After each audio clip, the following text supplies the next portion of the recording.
On today's episode, we'll be talking about recent music headlines. Then we'll be talking about what we've lost through the digitalization of music. Then we got a track review of the new Panic at the Disco. All this coming up. All right. Welcome back to the Strange Noise Podcast, everybody. Hello, friends. What up? Come on in, party people. Let's get this on the road. Let's do it. We got a good episode for you today. So welcome in, all new viewers, listeners, and welcome back, all strangers. Thank you for coming back. So we got a awesome, strange show for you. Strange very, noise. very strange. Yeah. It's the best. It's the most strange. You're going to love it. Bigly. Huge. But let's dive into some recent music headlines. Let's get into it. Justin Timberlake? Justern. Is this sister? Just turned. You know they do that? They named the girl like so fucking close. Yeah. Justina. Yeah. It's like, why? Oh, this is going to be a good one today. Yeah. Took us like an hour to get started. I swear, we're not that tipsy. No. But this Justin Timberlake sold his catalog. He joined the trend with all the artists that are selling the catalogs. He made a cool 100 mil. Wow. That is cool. He sold it to the Hip Hop Anonymous group. No. Hypnosis. Really? Sorry. Yeah, Hypnosis. Hypnosis. Yeah, they buy everybody's fucking. Yeah, they're buying everybody's catalog. They are. I think they are really shooting for like the long game. Yep. Like they're thinking like, hey, streaming is gonna be the thing. These legacy artists are gonna be everywhere. So we want to have the catalog of all the greats. You got everything, yeah. And then you could do the best ofs. You could do whatever you want. You know, The best ofs, dude. That's best there cool. was. But we mentioned off air what we were kind of comparing it because we realized that Michael Jackson's catalog got 750 mil. Yep.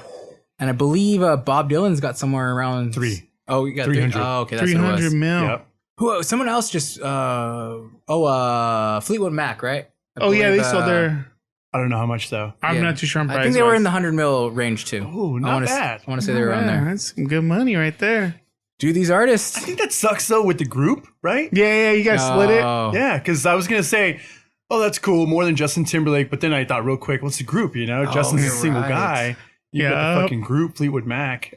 Ooh, yeah, I wonder if Stevie Nicks owns majority of it because I know they like kind of shuffled players. It might be only her and the guitar player. I can't remember the guitar player's name. Damn.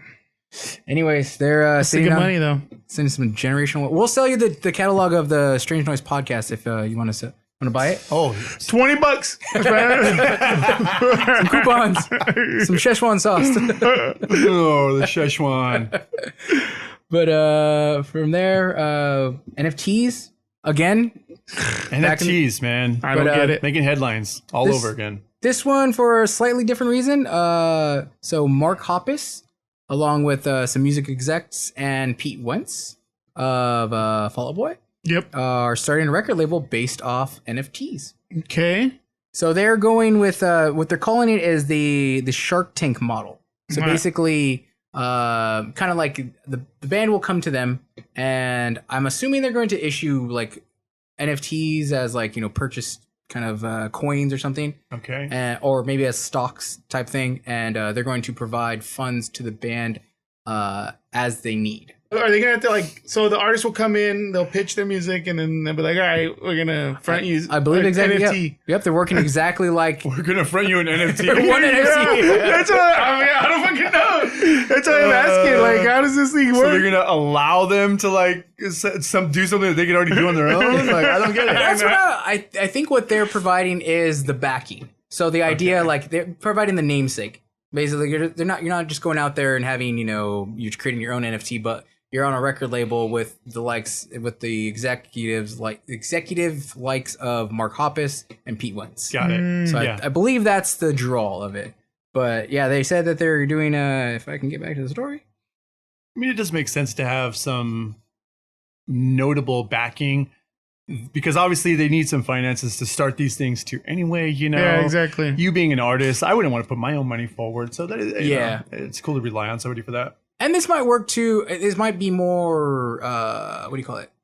it might allow their record label to take chances on other bands, as opposed to giving them like a straight $100,000, $1 million advance, or whatever. Right. They can be like, oh, you're already kind of you're working the TikTok game. You guys are doing all you need to do. We really only need to kind of guide you along. Yeah. So we're gonna give you X, Y, We're and gonna Z. front you, like fucking 5 NFTs. 5 NFTs. That's all you get. Don't spend them all in one place. I was their first. They do have one artist to the label already. Okay. They're called Beauty School Dropout. Beauty School Dropout. Yeah, that's exactly high what I thought. school. Yep. I gave him a listen. I'm not digging them. Really? I think it was a miss. Maybe they were only worth 1 NFT. You get half an NFT and a packet of shish. Well, I Szechuan mean, sauce. hey, it works out. Like they took a chance, it didn't happen. So So just close up shop now. that's it. You tried it, you failed. This Just didn't go work. back to the fucking Go drawing back to board. high school. Go back to high school. We shouldn't have dropped out.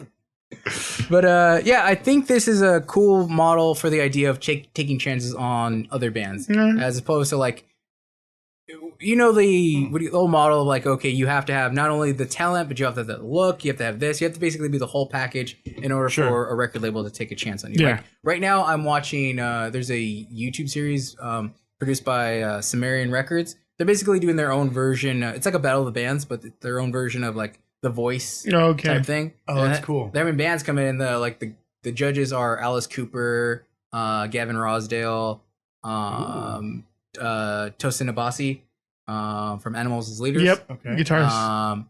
Guy's a fucking maniac. This is cool. I gotta watch this. There's a couple other ones. I forgot her name. She's a singer of Hailstorm. And then there's another indie artist on there. But anyways, they're kind of doing that thing where they're kind of doing the voice type thing. But they're doing that. Most of the artists are rock, at least adjacent. Yeah. But they're doing that thing where they're like, oh well, like you have to have the look. You should polish up your look. You have the talent, but you kind of need to be the whole package. Yeah.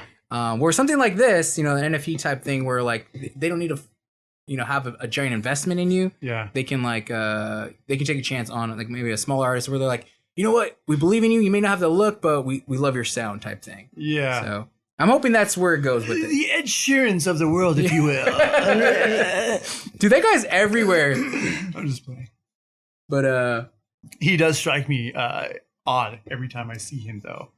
Yeah, I'll listen to the music and I'll be like, that's amazing. This guy's fucking super talented. And I'll see him and be like, oh my God, I always forget. Yeah. Other terms. Damn, it's so wild, Like, it's crazy. They found him at the end of the rainbow. There's a crooked eye, right? See? I don't know. I haven't paid attention Does that he? deep. Does he have like an odd eye? Like two No, I different think colors? because I have like a lazy eye. Okay. Like Forrest Whitaker? Like a No, Ed does not have a Forrest Whitaker eye. No, I'm saying I want one. like I want does he one. think does Ed Sheeran have like a Forrest Whitaker eye? Not like that, lazy or something. man. But maybe like a slight laziness. Okay. Like a quarter of a Whitaker? Yeah, maybe 100% of Whitaker. It's like 2%, a 3%. fucking a beauty school dropout. It's like half slacker, It's not like a fucking full, but It's not a full NFT, but yeah. I gotta look this up now. Keep on talking. anyways, we'll see how the record label plays out. See if it maybe it's a good model. sure, yeah. Maybe other We obviously know that the NFT thing with music is growing. Yep. We see it all over the place. Snoop Dogg has done it too. Yeah. And then all these other artists that we've been mentioning as well. So obviously there's a huge trend, man. Huge fucking trend. I'm really we mentioned it before, like NFTs and music industry seem to mesh really well. Yeah. And this is the first time we've seen like big names get behind besides Snoop Dogg. I know he had mentioned it, but this is the first kind of like fully NFT backed or whatever record label I think I we've seen. hope it takes off I just hope it takes off and it establishes itself faster than it seems. It seems like it's going so slow, right? Like we got these chain smokers doing it and these other artists, Yeah. but it doesn't have the viral hype as like the Bored Yacht 8 Club, whatever. Yeah. Oh, okay, yeah. Those bored The fucking Bored apes. Ape, yeah. Yeah, they those like fucking are super viral. Everybody knows about it. They're trying to use them. That like NFT craze, was like a thing where now you've got these NFTs, but no, it's not crazy. It's not like no one's really caring that much. And it's music. Isn't that weird? It's not there yet, but what I think they need is that viral hit. Like they need Bigger artists. Yeah, they need an artist that's gonna like hit. They need like that Olivia Rodrigo type person that came out of nowhere Yeah. and hit big. And like that way it brings it like, oh well, this is, you heard that huge artist, they're the first NFT backed artist or something like that. Yeah. They need that kind of notoriety. They need someone to with hit. it. Yep. Exactly. Yeah, that, and I think people are not associating like because the other NFT was like, oh, there's financial gain, you know? Yeah. I buy that. I'm also securing some sort of amount of money with it, you know? Where they're like, I get my music for free. That's what they think. You know, they're paying Spotify, but we always call it free, you know? It's like one of those things like, I have a subscription, so you're like, I get it for free, you know? But really, you're paying $15 a month, whatever it is. That's what we say about like going to the movies because we have the AMC pass. We're like, oh, we get to see movies for free, but Exactly. we pay every month for it. However, they do become free if you use it enough, you know? Yeah. Like if you go more than the cost of, you know, the monthly subscription. You make it work for it. Yeah, you can fucking definitely take advantage where it does become absolutely free. You know, it's like, I'm getting so many fucking movies into this. You get a movie. You get a movie. That'd be cool if you could distribute them that way too. But I was hoping they. Yeah. But anyways, man, NFTs, guys. It's the future, man. You gotta get on that NFT train. Yeah. But from there, we'll be talking about Kate Bush. The Bush is back. The Bush is back and strong. The strong. Ooh, in a big way. In a big way. In a big poofy way. But the new season of Stranger Things, the last season of Stranger Things, or at least part 1 of the last season of Stranger Things just dropped. Huh? That was a lot. That was a lot. Hope you guys can digest Part it. 1 of the last season of Stranger Things. I think That'll work. But it's no secret that Stranger Things is known for their music. Yep. You know? And in this season, they're showcasing, or they had Kate Bush's "Run Up the Hill." Run Up the Hill. Yeah, I think that's the title. And it's associated with the character Max. She's going through kind of some stuff, and that's kind of her jam for the song. And it's kind of taken on like a viral hit. You know, like the popularity of Stranger Things has kind of helped skyrocket Kate Bush's song. I believe back on the charts, right? Yeah, I want to say she was top 5 on Billboard or something. I read something. All right. Sick. And something A in song streaming. that old. Yeah, it was released in 1985, I believe. Yeah, baby. Sick, dude. Which I think I did read while going through. Let me tell Going you through this the way. bush. I ended up In the weeds. I ended up thinking, oh, is she alive? So I went to the good old Google and I started to type in, is Kate Bush still? And boom, obviously it was, so many people were thinking the same thing. Yep. And then once I actually clicked in, I ended up seeing so many relevant brand new articles that were posted within the last week of, is Kate Bush still alive? It's such a, that itself was just a huge trend. And ended up finding out on deadorkicking.com that she's alive and well. She's 63 years old, you guys. So the reason why I brought it up, or I was thinking about it, was, is she enjoying this new success? Oh, okay, I see. You know, so I was hoping that she was alive so she can enjoy it. Yeah. And she is. So good for you, Kate. I know you watch Strange Joys podcast all the time. And we thank you. You've been a long time listener. She's like, why haven't you played any of my tracks yet? You weren't relevant enough. I know. Sorry. No, we will. You had to go viral to be on our Yep. podcast. But it's kind of cool, like that the juggernaut that Stranger Things is, that they can kind of like push like a younger crowd towards an artist like Kate Bush. Like I saw some of the memes where like I think it was a kid was like, oh, you know, Stranger Things is playing Kate Bush, and the dad was like super stoked, so he's like, he busts out his vinyl collection. Yep. It shows that like, he's like, oh, you know, I've been on the bush for a while. Been on the bush. That's cool, man. These But- bush heads. Bushwhackers. But yeah, we'll. I haven't finished the season yet, so we'll see if they have any other cool music. I do know that they featured one of my favorite artists, Dance with the Dead. Oh, okay. They're featured on it. It's pretty sick. That's when the Dead is dope. Yeah, if you like music that sounds like Stranger Things, like their intro song, you'll like Dance with the Dead. Yep. Think about 80s synth with shredding guitar. You'll love it. Sick. But from there, let's head to our first break, Let's do it. All right. and we'll be right back.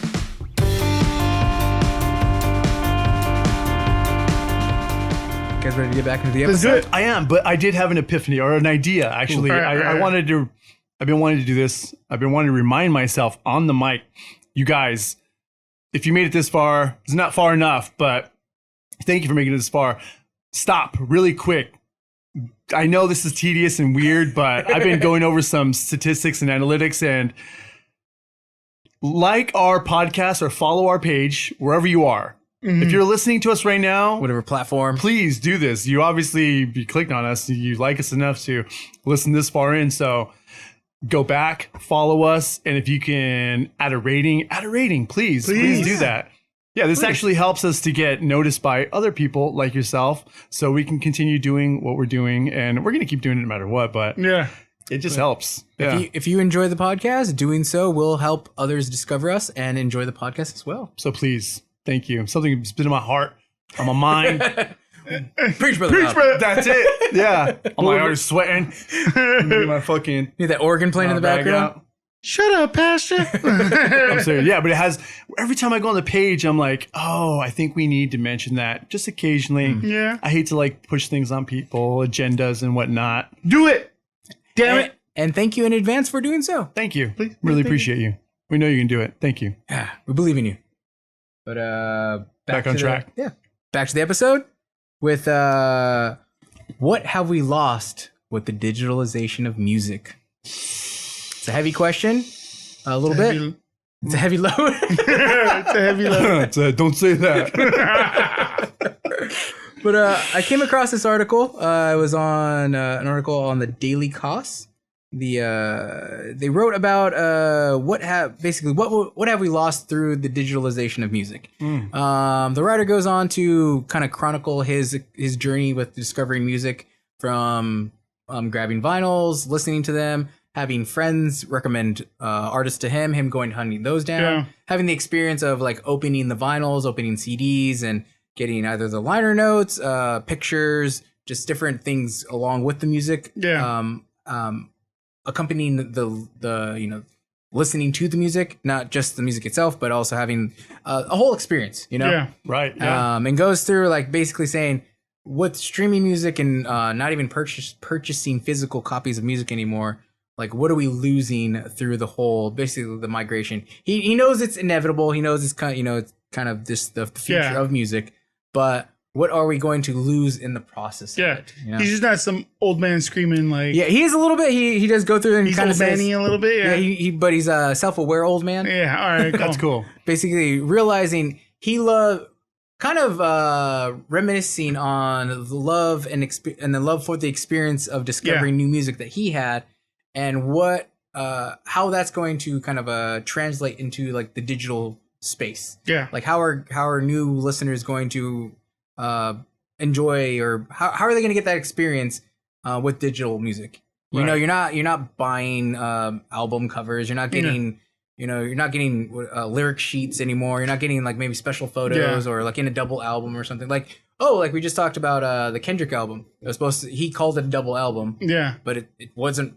We couldn't tell it was a double album because there was no physical album to it. Yeah. And I think the vinyl's not going to release for a couple months. So I mean, you're not going to know that digital releases, you're not going to have an experience. Yeah, you're not going to have the experience at the split, like getting, one. Sorry, excuse me. Listening to side A and then going over side B. Yeah. Right. And then not only that, he also goes on to talk about like just heavy hitters. He also mentions that 70% of any music that actually is being sold is from legacy artists. You got your U2s, your Dolly Partons, your Nirvanas. Like that's the only thing that is actually selling.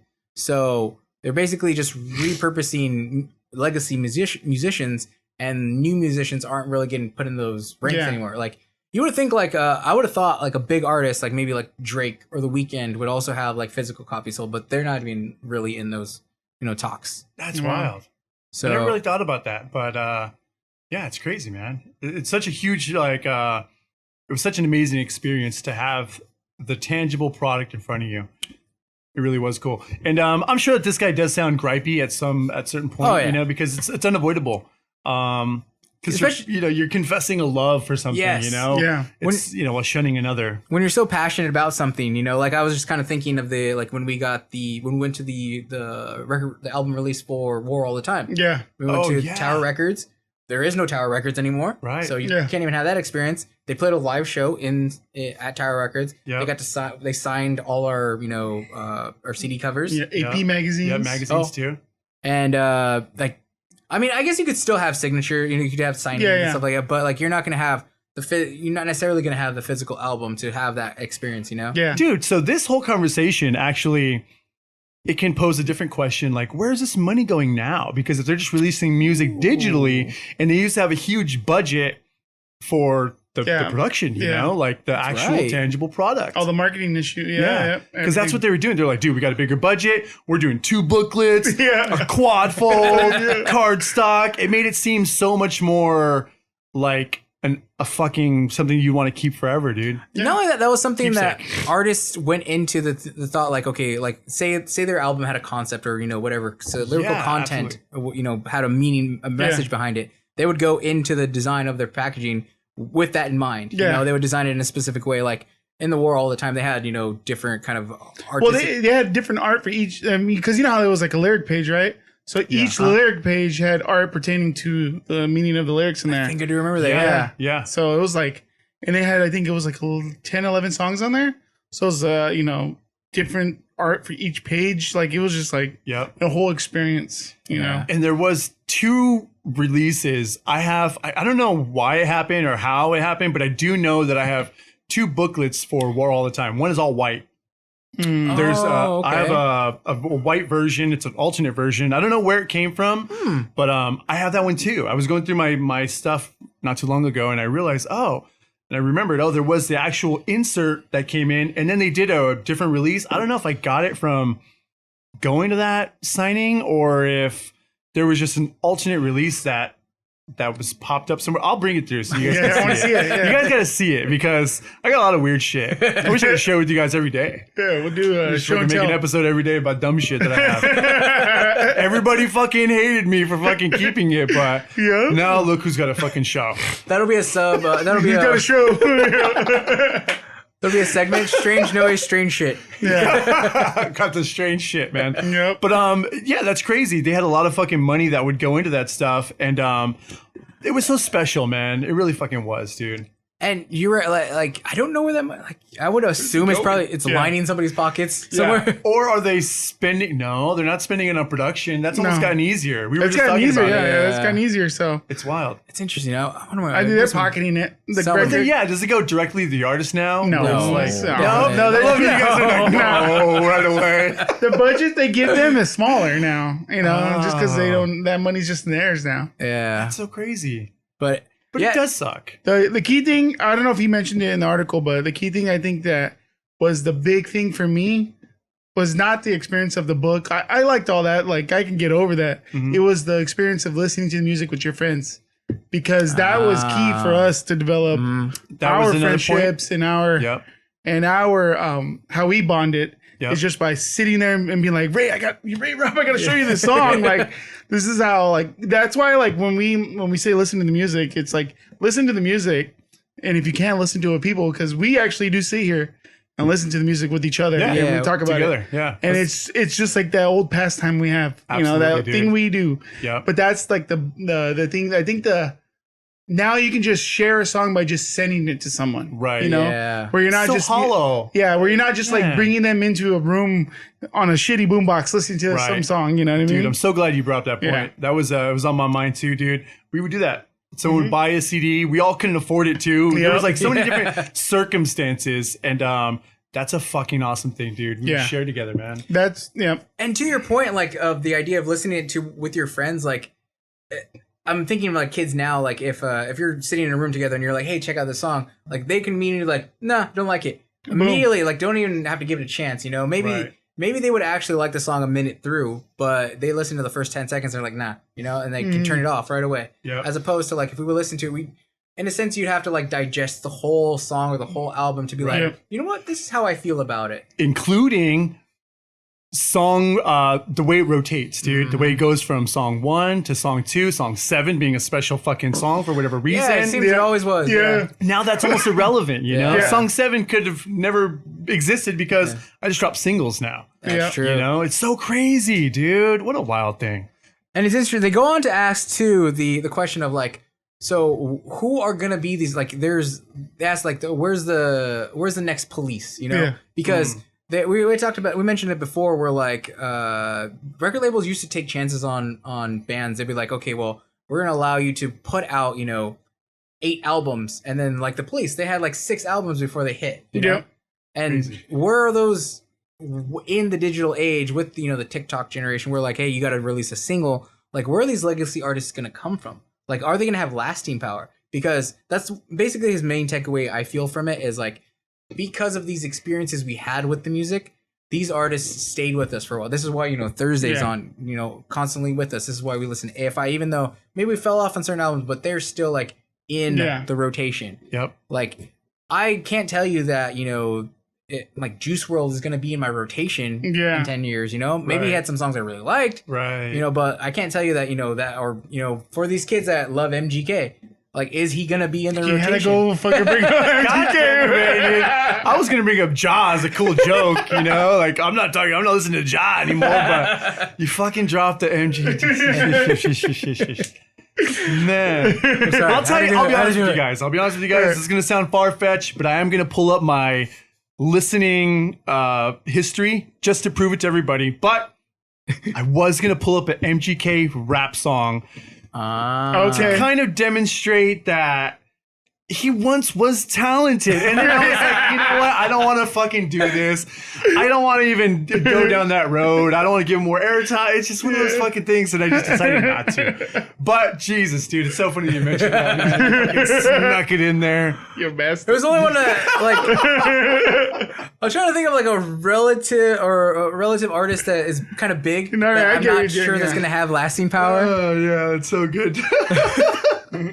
But it's like, yeah, where are those artists going to come from? Yeah, I mean the artists like that had those chances. They had like legit solid A&R guys that were like, "Don't worry, man, just keep on making your music. Like just keep on doing it." They were like A&R people that really believed in the artist. Mm-hmm. And Sorry. they I don't. found my history to prove it to everybody. There it is. So that was today. You got the MGK, and then into more recent to what I just showed you guys today, Vacation Town, and I was getting ready for this podcast, but it's wild. It's wild, Man. But you're right, to that point, like, artists used to put out a whole bunch of albums while they were putting the albums before they broke big, they'd be gaining a fan base. Like, I'm sure the Police had a massive fan base before the big album came out. That way, once that album hit, you already had a pull like to something to like AFI. AFI had a big following, and then when Sing the Sorrow came out, like, it just broke big for them. Yeah. And so not only did they had they had a good foundation of fans, they took in a whole bunch more fans with their commercial success. bunch of posers. That's Man, it's so, I don't want to like toot anyone's horn because it's not our horn to toot, but God, they worked so hard to get everything that they ended up getting receiving in return. Cause I mean, you had to fucking travel from city to city, introducing yourself to people. Hi, you don't know me. And then by the end of it, you're hoping that you've won them over. Yeah. That's a good point. Not only, I wonder, the digitalization of music is changing it from a listener's perspective, but also from an artist's perspective. Like, bands would have to put in work for 10, 15 years to be like just being able to like make it off of touring money. Now kids, like, I always say kids, like, if it's a degrading type thing, but artists nowadays, like, say they're pushing a song, if it doesn't hit, they could just walk away with they're like, it's not working out, this isn't the thing, and they can leave it. You know what? This is such an interesting conversation because it almost brings up the idea of, or the question of, if those artists had the same capacity to reach the masses instantly, would money have ever been an issue? Or we love making money, but if I love making music and I know at least 10 million people are going to hear this song I make today, that satisfies you. Yeah. Once you start learning, like, God, I need to make money to keep doing this, you get into a vicious cycle. Yeah.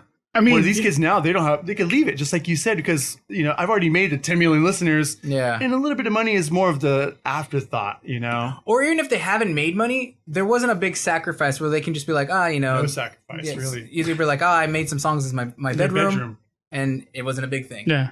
I don't want to sound too old manny, because I do like the fact that two N's, Manny, like too many. Manny. And then why?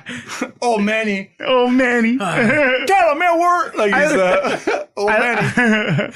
I think it's good for the artists. It's good for a lot of artists. Like you can make money quick. Yeah. And you can take more chances and less risks. You can. That's true. It's good. It's gonna. The sacrifice is you aren't gonna. That experience is gone. You know, the experience of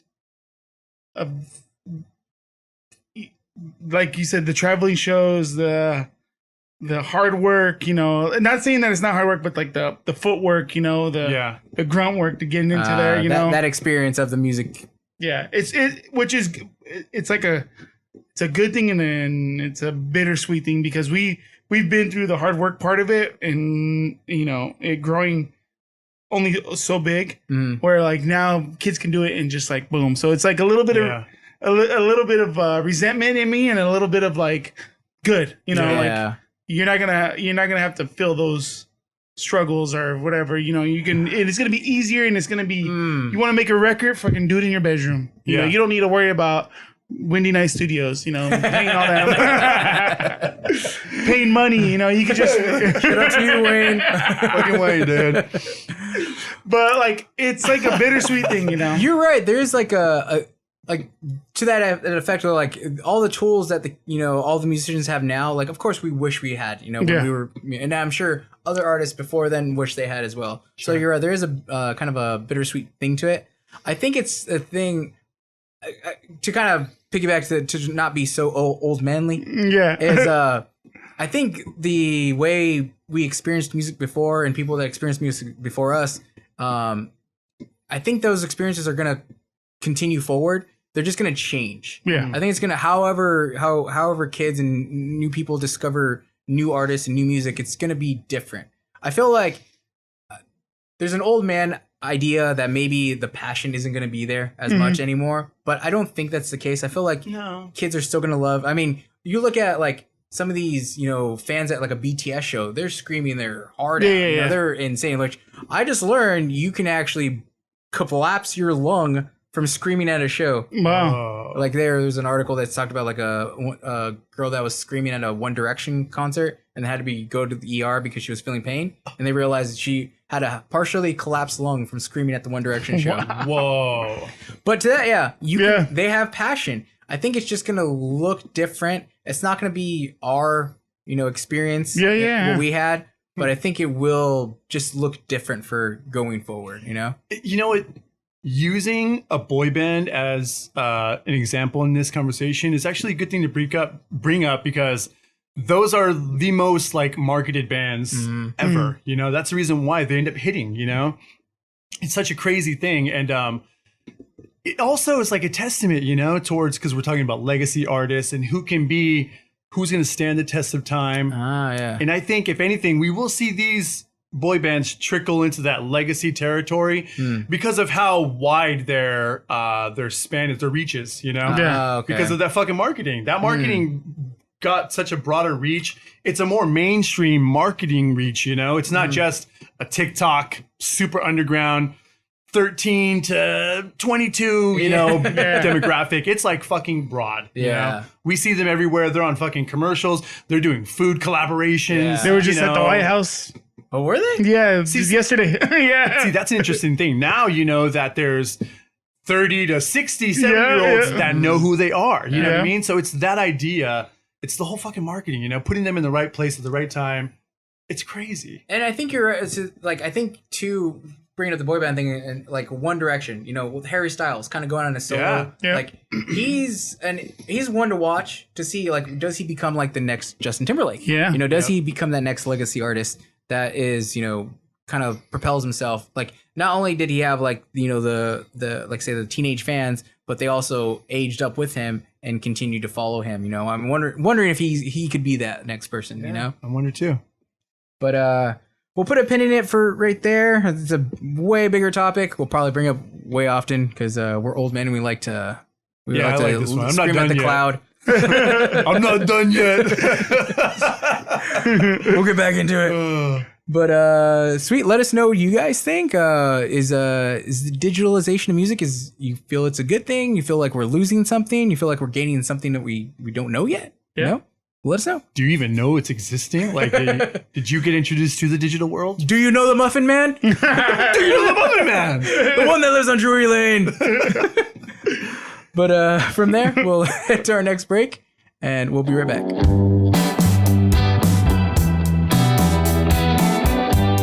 From there, we'll get back into the episode. The show. Let's do this. We're going to be, 1 second, let me pull it up. Track view review? We are doing a track review. Another week. We're either on it or lazy, remember. Yeah.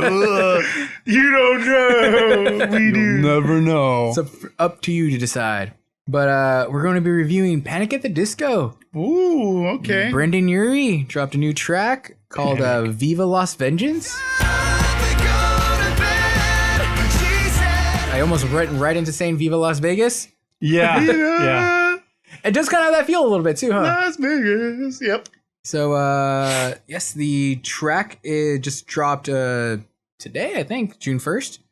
It clocks in at 3 minutes and 26 seconds. Nice. I do not. Nice. It's like he's talking about a car and he's like, and it's got a freaking 454. Ooh, got a Hemi. Nice. Yeah, it's like Nice time for a song. 3 minutes 26 seconds. It's right up my alley. If it was 320, I would have been like, fuck. Too short. But yeah, I don't know if it's gonna be on a recent or a upcoming album, but this is the single. Maybe just a single dropped. That's the thing now. That's it. It's the biz. Yeah. So after first listen, what did you guys think? Well, through these speakers, there's only so much I could gather, but no. Well, For all you in the interwebs, in the room, we only have 2 Google Homes, the little hockey puck ones that we're listening to the music on. You're in the 99-cent store and you look at those speakers and you're wondering, I wonder if that has a good sound that comes from. Don't get them. Don't get it. No.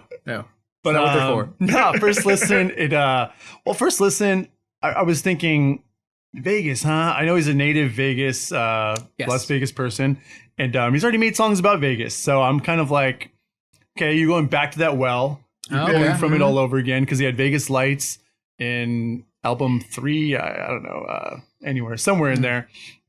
But anyway, I want to say if I'm comparing another Vegas song to this one, because that's what I want to do, because I actually like this artist, and I'm going to compare those two.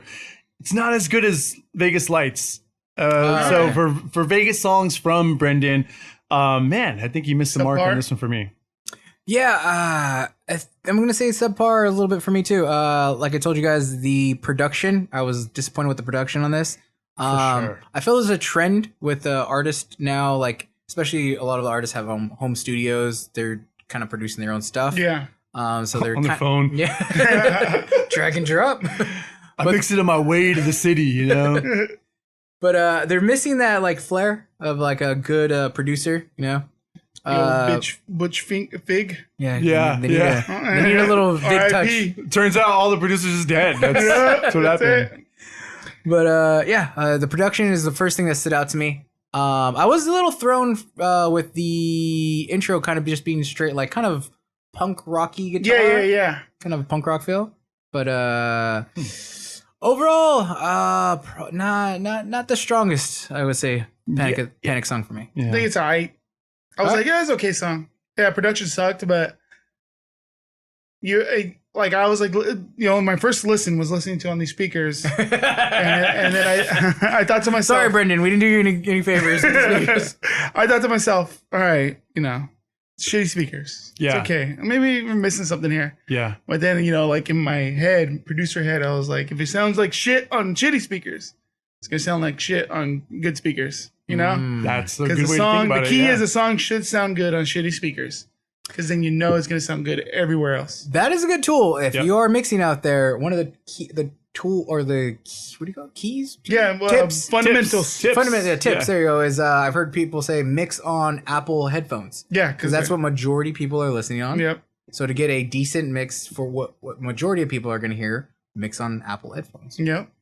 Good tip. But sure. I was like, all right, cool. The musicality of it was really good, solid, but yeah. I don't know. I kind of have fallen off the Panic at the Disco. I'm a Panic fan. I know you are. Yeah. I love Panic. I think I'm going to keep listening, and I'll re-listen a few more times, see if it gets me. Better speakers. This is our initial listen. Yeah. We'll listen to. I will say though, most of the time, if you do like a Panic song, it hits right away. Yeah, It hits fucking like, because he's like a hit maker, dude. He's got the power. He knows how to like make a really good chorus, a hook. He's really good at that. I will give him that, like, where at the end, I don't know if you guys remember, he does kind of lift his voice. Yeah, he not climbs. key change, but yeah. He does almost like a Freddie Mercury type thing. Yeah, he does like a nice little run. Yeah, and I was like, ooh, but that was right at the end of the song. Like Yeah. that, if that would have been more in the song, like more, I guess, variety in his vocal runs, maybe it would have caught me a little more. I will commend him though for doing something a little different. It does sound different. It's not like, it feels a little like adjacent to a Panic sound, kind of a little more raw. Yeah, I think with his voice, with his vocals, his singing style, you're always gonna get like, that's Panic. his that's his fucking his operatic. It gave me operatics. Yeah, it really is operatic. Yeah, it gave me it seemed adjacent to Pretty Odd, but also stripped down Pretty Odd. Because it was definitely not as produced as Pretty Odd. Yeah. For obviously, but I mean, I like a good song that's not like that's produced very little. But this was just like there was like no reverb or on anything. That's the hi hat. Very dry. The hi hat. I'm glad you mentioned that. That fucking hi hat is so weak. Why? It was so weird. Yeah. It was like singled out, and they like, let's spend time on this hi hat right here. We really want to make sure that we mix this hi hat. And it sounded just like, I wonder if he did do that on purpose, to, like, kind of go a little more raw. with it. Yeah, because a lot of his other songs are very, like, piano-driven, Yeah. synth-driven. Yeah. There's a lot of, Yeah, and those automatically sound very produced. Yep. It gives it that full sound, Because I don't even think there was piano on this song, right? No, I thought I heard some keys. I heard a little bit of keys. Not like, maybe not piano, like, out there, but just like maybe some soft keys, soft mosh. Yeah, interesting.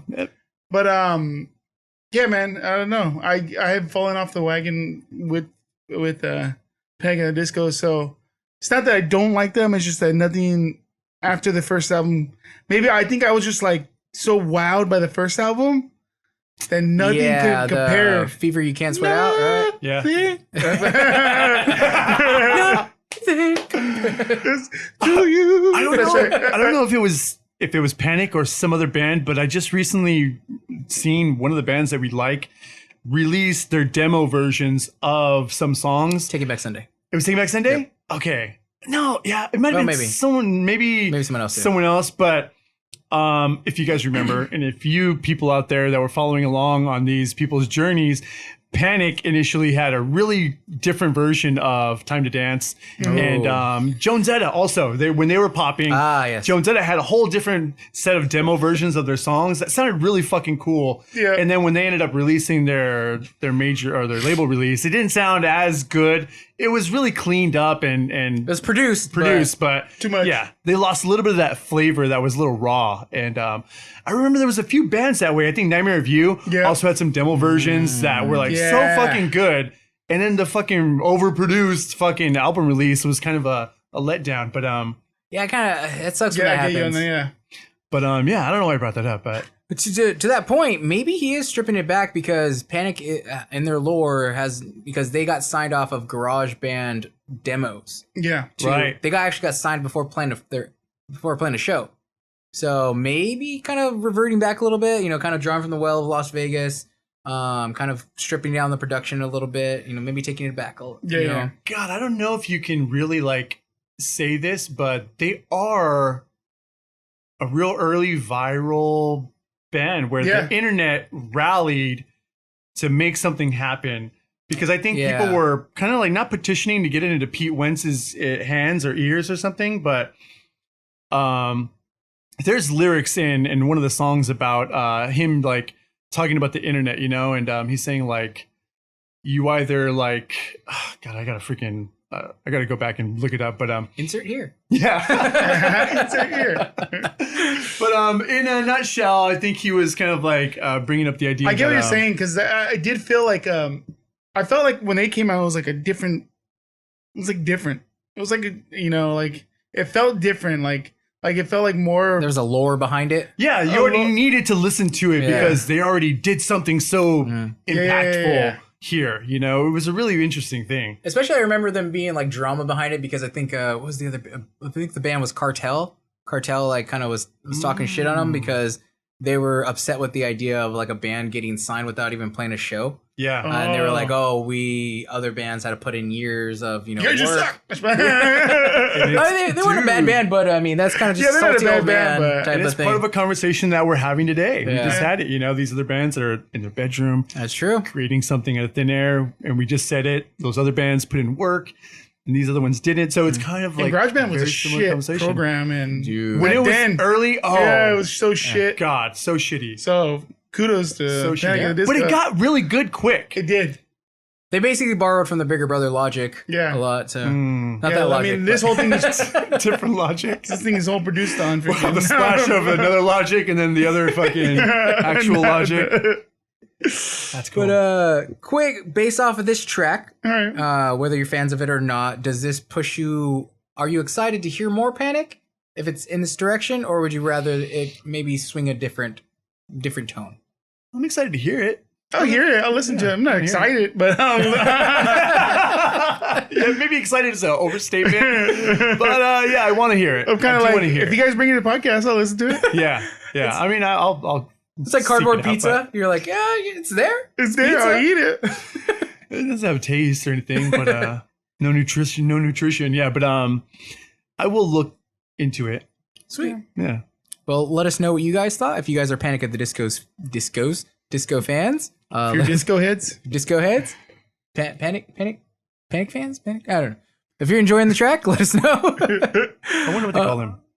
Yeah, I wonder. Let us know if you're. Please let us know in the comments below. what your stand name is. What do they call them? But yeah, maybe we'll give a review of any more Panic songs if they come out. But We'll see. Yeah, we'll see. But from there, we'll head to our next break, and we'll be right back. Let's go.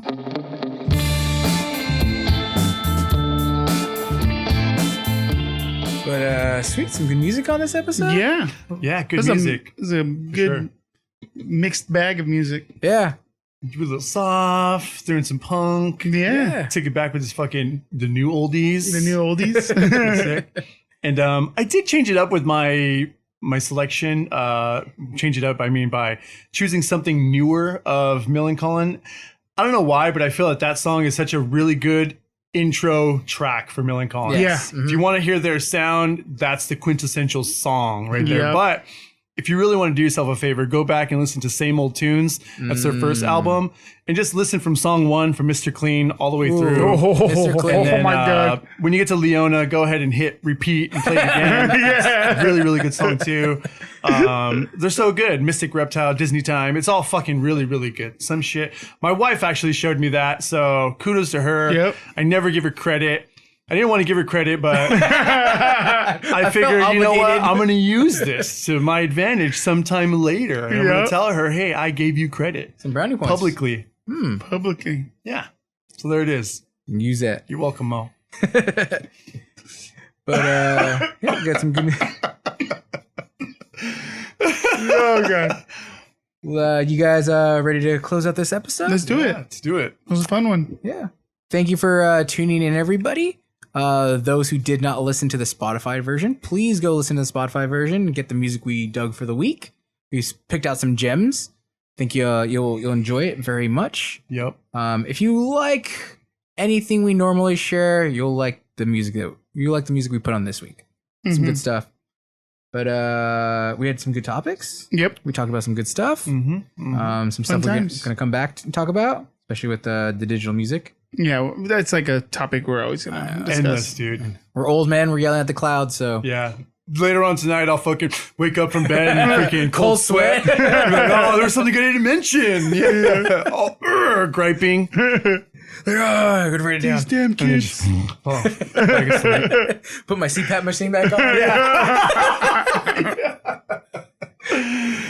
go ahead and take my fucking nightly piss real quick. You know? Like, that all A day. third one for the night. Yeah, there you go. God, you better get your prostate checked, bro. All right, if you guys are peeing a lot, wake it up. Go get your prostate checked, okay? It's not taboo. Yeah. Get it checked. Yeah, You do get that. it checked. It's all right. You can put some fingers in your butt. But thank you everybody for tuning in. Hope you enjoyed it. We enjoyed it. Yeah, we did. Don't forget, tune back in next week. We'll have another fun episode for you guys. But until then, everybody, take care. Peace. Bye.